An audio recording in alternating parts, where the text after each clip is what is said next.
نحمده ونصلي ونسلم على رسوله الكريم اما بعد فاعوذ بالله من الشیطان الرجیم بسم اللہ الرحمن الرحیم لقد من اللہ علی المؤمنین صدق اللہ العظیم۔ سب سے پہلے درود و سلام درود پڑھیے اللہم صلی علی سیدنا و مولانا محمد وعلی آل سیدنا و مولانا محمد وبارک وسلم وصلی علیہ۔ عزیز معزز سامعین، جب مسلمانوں پر ظلم و ستم کے بادل چھائے ہوئے تھے، اسی غمگین فضا میں ایک روشنی کی چمک پھوٹی۔ ہوا یوں کہ حضرت عمر رضی اللہ تعالیٰ عنہ مسلمان ہو گئے۔ ان کے اسلام لانے کا واقعہ نبوت کے 6 سال کا ہے۔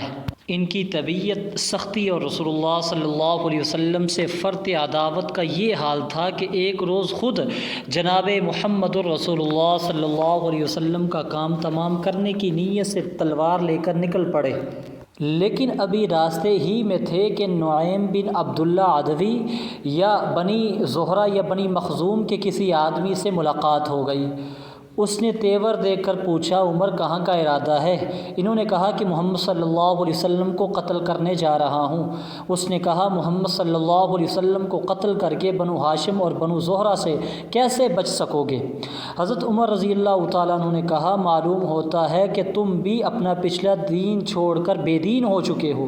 اس نے کہا، عمر رضی اللہ تعالیٰ عنہ سے ایک عجیب بات نہ بتاؤں تمہیں؟ تمہاری بہن اور بہنوئی بھی تمہارا دین چھوڑ کر بے دین ہو چکے ہیں۔ یہ سن کر حضرت عمر رضی اللہ تعالیٰ عنہ غصے سے بے قابو ہو گئے اور سیدھے بہن اور بہنوئی کا رخ کیا۔ وہاں انہیں حضرت خباب بن ارت رضی اللہ تعالیٰ عنہ سورہ طٰہٰ پر مشتمل ایک صحیفہ پڑھا رہے تھے۔ قرآن پڑھانے کے لیے وہاں آنا جانا حضرت خباب رضی اللہ تعالیٰ عنہ کا معمول تھا۔ جب حضرت خباب رضی اللہ تعالیٰ عنہ نے حضرت عمر رضی اللہ تعالیٰ عنہ کی آہت سنی تو گھر کے اندر چھپ گئے۔ ادھر حضرت عمر رضی اللہ تعالیٰ عنہ کی بہن فاطمہ نے صحیفہ چھپا دیا، لیکن حضرت عمر رضی اللہ تعالیٰ عنہ گھر کے قریب پہنچ کر حضرت خباب رضی اللہ تعالیٰ عنہ کی قراءت کو سن چکے تھے۔ چنانچہ پوچھا کہ یہ کیسی دھیمی دھیمی سی آواز تھی جو تم لوگوں کے پاس میں نے سنی تھی؟ انہوں نے کہا، کچھ بھی نہیں، بس ہم آپس میں باتیں کر رہے تھے۔ حضرت عمر رضی اللہ تعالیٰ عنہ نے کہا، غالباً تم دونوں بے دین ہو چکے ہو۔ بہنوئی نے کہا، اچھا عمر یہ بتاؤ، اگر حق تمہارے دین کی بجائے کسی اور دین پر ہو تو؟ حضرت عمر رضی اللہ تعالیٰ عنہ کا اتنا سننا تھا کہ اپنی بہنوئی پر چڑھ بیٹھے اور انہیں بری طرح کچل دیا۔ ان کی بہن نے لپک کر انہیں اپنے شوہر سے الگ کیا تو بہن کو ایسا مارا کہ ان کا چہرہ خون آلود ہو گیا۔ ابن اسحاق کی ایک روایت ہے کہ ان کے سر میں چوٹ آئی۔ بہن نے جوش غضب میں کہا، عمر اگر تیرے دین کے بجائے دوسرا ہی دین حق پر ہو تو اشہد ان لا الہ الا اللہ و اشہد ان محمد رسول اللہ، میں شہادت دیتی ہوں، میں گواہی دیتی ہوں کہ اللہ کے سوا کوئی عبادت کے لائق نہیں، اور میں گواہی دیتی ہوں کہ محمد رسول اللہ صلی اللہ علیہ وسلم اللہ کے رسول ہیں۔ یہ سن کر حضرت عمر رضی اللہ تعالیٰ عنہ پر مایوسی کے بادل چھا گئے اور انہیں اپنی بہن کے چہرے پر خون دیکھ کر شرمندگی اور ندامت بھی محسوس ہوئی۔ کہنے لگے، اچھا یہ کتاب جو تمہارے پاس ہے ذرا مجھے بھی پڑھ کر سناؤ۔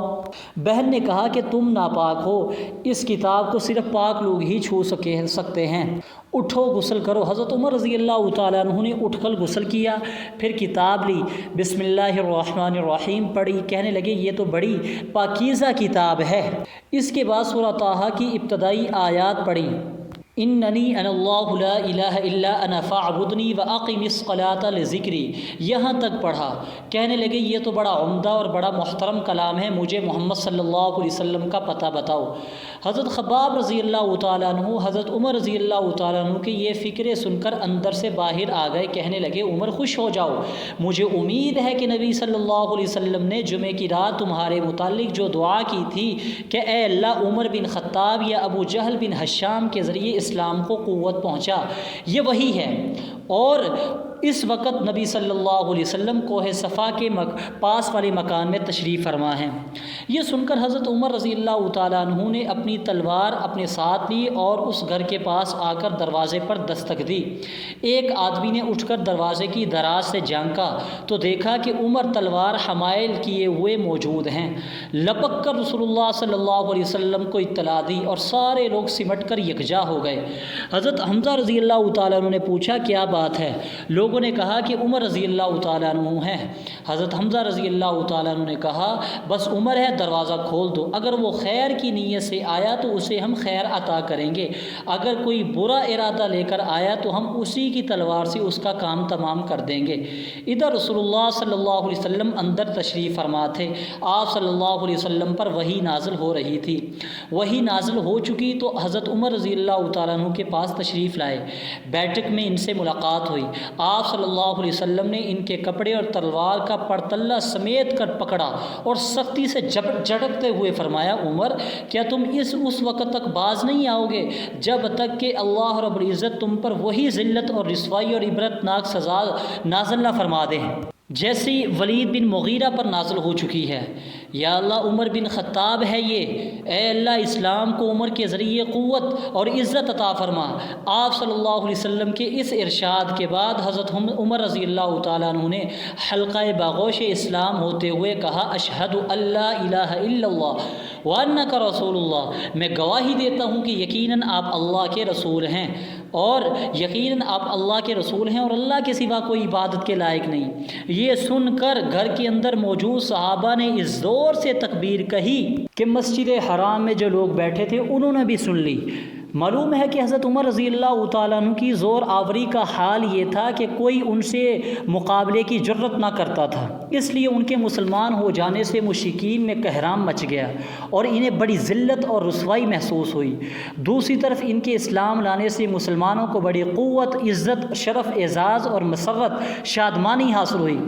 ابن اسحاق نے اپنی سند سے حضرت عمر رضی اللہ تعالیٰ عنہ کا بیان روایت کیا ہے کہ جب میں مسلمان ہوا تو میں نے سوچا کہ مکہ کا کون شخص رسول اللہ صلی اللہ علیہ وسلم کا سب سے بڑا اور سخت ترین دشمن ہے۔ پھر میں نے جی میں کہا یہ ابو جہل ہے۔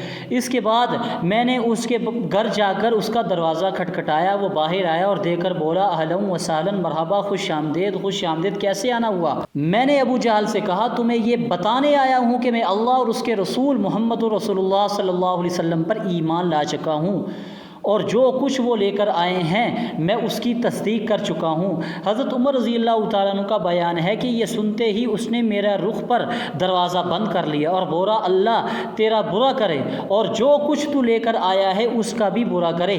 حضرت عمر رضی اللہ تعالیٰ عنہ کے اسلام لانے پر یہ کیفیت تو مشرکین کی ہوئی تھی، باقی رہے مسلمان تو ان کے احوال کا اندازہ اس سے ہو سکتا ہے کہ حضرت مجاہد نے ابن عباس رضی اللہ تعالیٰ عنہ سے یہ روایت نقل کی کہ میں نے حضرت عمر رضی اللہ تعالیٰ عنہ سے دریافت کیا کہ کس وجہ سے آپ کا لقب فاروق پڑا، تو انہوں نے کہا کہ مجھ سے 3 دن پہلے حضرت حمزہ رضی اللہ تعالیٰ عنہ مسلمان ہوئے۔ پھر حضرت عمر رضی اللہ تعالیٰ عنہ نے ان کے اسلام لانے کا واقعہ بیان کر کے آخر میں یہ بتایا کہ جب میں مسلمان ہوا تو میں نے کہا، اے اللہ کے رسول صلی اللہ علیہ وسلم، کیا ہم حق پر نہیں ہیں خواہ زندہ رہیں خواہ مریں؟ آپ صلی اللہ علیہ وسلم نے فرمایا، کیوں نہیں، اس ذات کی قسم جس کے ہاتھ میں میری جان ہے، تم لوگ حق پر ہو، خواہ زندہ رہو خواہ موت سے دوچار ہو۔ حضرت عمر رضی اللہ تعالیٰ عنہ کہتے ہیں، تب میں نے کہا کہ پھر چھپنا کیسا، اس ذات کی قسم جس نے آپ صلی اللہ علیہ وسلم کو حق کے ساتھ مبعوث فرمایا ہے، ہم ضرور باہر نکلیں گے۔ چنانچہ ہم 2 صفوں میں آپ صلی اللہ علیہ وسلم کے ہمراہ لے کر، یعنی آپ صلی اللہ علیہ وسلم کو اپنے ساتھ لے کر، ایک صف میں حضرت حمزہ تھے اور ایک صف میں میں تھا۔ ہمارے چلنے سے چکی کے آٹے کی طرح ہلکا ہلکا غبار اڑ رہا تھا، یہاں تک کہ ہم مسجد حرام میں داخل ہو گئے۔ حضرت عمر رضی اللہ تعالیٰ عنہ کا بیان ہے کہ قریش نے مجھے اور حضرت حمزہ رضی اللہ تعالیٰ عنہ کو دیکھا تو ان کے دلوں پر ایسی چوٹ لگی کہ اب تک نہ لگی تھی۔ اسی دن سے رسول اللہ صلی اللہ علیہ وسلم نے میرا لقب فاروق رکھ دیا۔ حضرت عبداللہ بن عباس رضی اللہ تعالیٰ عنہ کا ارشاد ہے کہ ہم خانہ کعبہ کے پاس نماز پڑھنے پر قادر نہ تھے، یہاں تک کہ حضرت عمر رضی اللہ تعالیٰ عنہ نے اسلام قبول کیا۔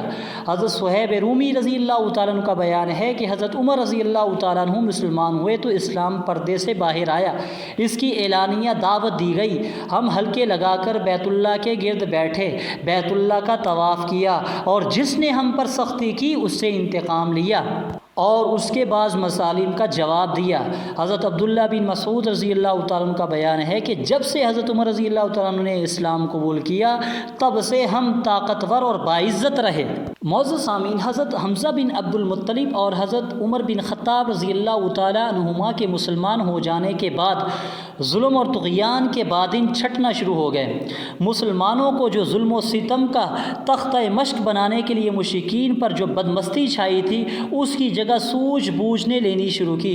چنانچہ مشرکین نے یہ کوشش کی کہ اس دعوت سے نبی صلی اللہ علیہ وسلم کا جو منشا اور مقصود ہو سکتا ہے اسے وافر مقدار میں فراہم کرنے کی پیشکش کر کے آپ صلی اللہ علیہ وسلم کو آپ صلی اللہ علیہ وسلم کی دعوت اور تبلیغ سے باز رکھنے کے لیے سودے بازی کی جائے۔ لیکن ان غریبوں کو پتہ نہ تھا کہ پوری کائنات جس پر سورج طلوع ہوتا ہے آپ کی دعوت کے مقابلے پر ایک تنکے کی بھی حیثیت نہیں رکھتی، اس لیے انہیں اپنے اس منصوبے میں ناکام اور نامراد ہونا پڑا۔ ابن اسحاق نے یزید بن زیاد کے واسطے سے ایک روایت نقل کی ہے۔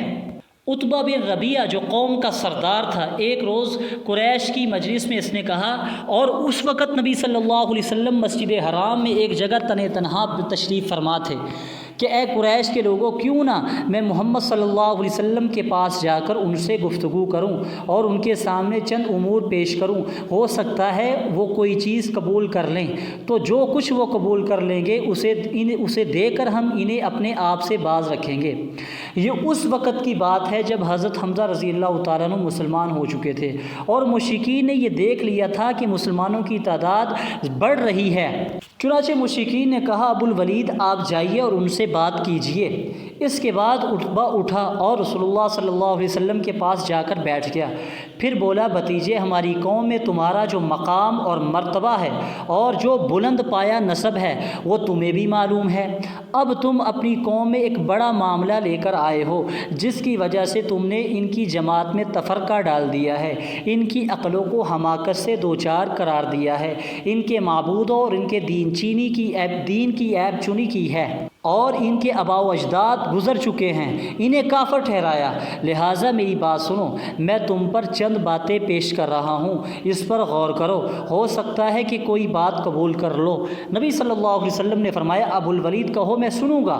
ابو الولید نے کہا، بھتیجے، یہ معاملہ جسے تم لے کر آئے ہو، اگر اس سے تم یہ چاہتے ہو کہ مال حاصل کرو تو ہم تمہارے لیے اتنا مال جمع کر دیتے ہیں کہ تم ہم میں سب سے زیادہ مالدار ہو جاؤ گے، اور اگر تم یہ چاہتے ہو کہ اعزاز اور مرتبہ حاصل کرو تو ہم تمہیں اپنا سردار بنائے لیتے ہیں، یہاں تک کہ تمہارے بغیر کسی معاملے کا فیصلہ نہیں کریں گے، اور اگر تم چاہتے ہو کہ بادشاہ بن جاؤ تو ہم تمہیں اپنا بادشاہ بنائے لیتے ہیں۔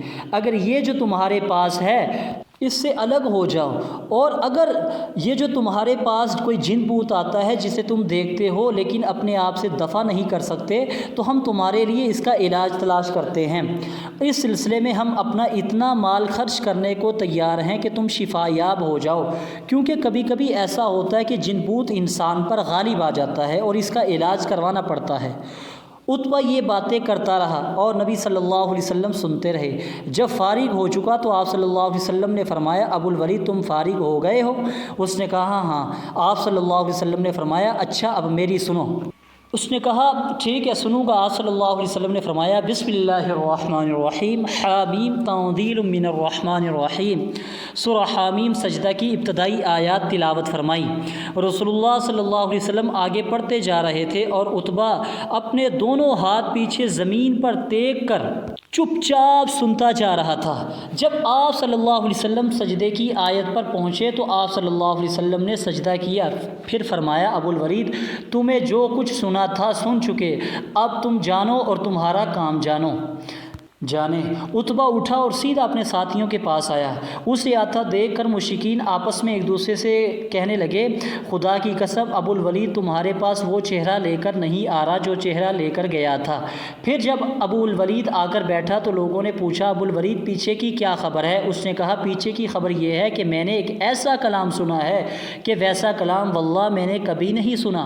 خدا کی قسم وہ نہ تو شعر ہے، نہ جادو ہے، نہ کہانت۔ قریش کے لوگوں، میری بات مانو اور اس معاملے کو مجھ پر چھوڑ دو۔ میری رائے یہ ہے کہ اس شخص کو اس کے حال پر چھوڑ کر الگ تلگ بیٹھے رہو۔ خدا کی قسم میں نے اس کا جو قول سنا ہے اس سے کوئی زبردست واقعہ رونما ہو کر رہے گا۔ پھر اگر اس شخص کو عرب نے مار ڈالا تو تمہارا کام دوسروں کے ذریعے انجام پا جائے گا۔ اگر یہ شخص عرب پر غالب آ گیا تو اس کی بادشاہت تمہاری بادشاہت ہوگی، اس کی عزت تمہاری عزت ہوگی، اور اس کا وجود سب سے بڑھ کر تمہارے لیے سعادت کا باعث ہوگا۔ لوگوں نے کہا ابوالولید خدا کی قسم تم پر بھی اس کی زبان کا جادو چل گیا ہے۔ عتبہ نے کہا اس شخص کے بارے میں میری یہی رائے ہے، اب تمہیں جو کچھ ٹھیک معلوم ہو کرو۔ ایک دوسری روایت میں یہ مذکور ہے کہ نبی صلی اللہ علیہ وسلم نے جب تلاوت شروع کی تو عتبہ چپ چاپ سنتا رہا۔ جب آپ صلی اللہ علیہ وسلم نے اللہ تعالیٰ کے اس قول پر پہنچے فَإِنْ أَعْرَضُوا فَقُلْ أَنذَرْتُكُمْ صَاعِقَةً مِثْلَ صَاعِقَةِ عَادٍ وَثَمُودَ، اگر وہ روئے گردانی کریں تو تم کہہ دو کہ میں تمہیں عاد اور ثمود کی کڑک جیسی ایک کڑک کے خطرے سے آگاہ کر رہا ہوں۔ تو عتبہ ڈر کر کھڑا ہو گیا اور یہ کہتے ہوئے اپنا ہاتھ نبی صلی اللہ علیہ وسلم کے منہ پر رکھ دیا کہ میں آپ کو اللہ اور قرابت کا واسطہ دیتا ہوں کہ ایسا نہ کریں۔ اسے خطرہ تھا کہ کہیں یہ عذاب نہ آ پہنچے۔ اس کے بعد وہ قوم کے پاس چلا گیا۔ اس سے آگے انشاءاللہ اگلی نشست میں باخر دعوانا الحمدللہ رب العالمین۔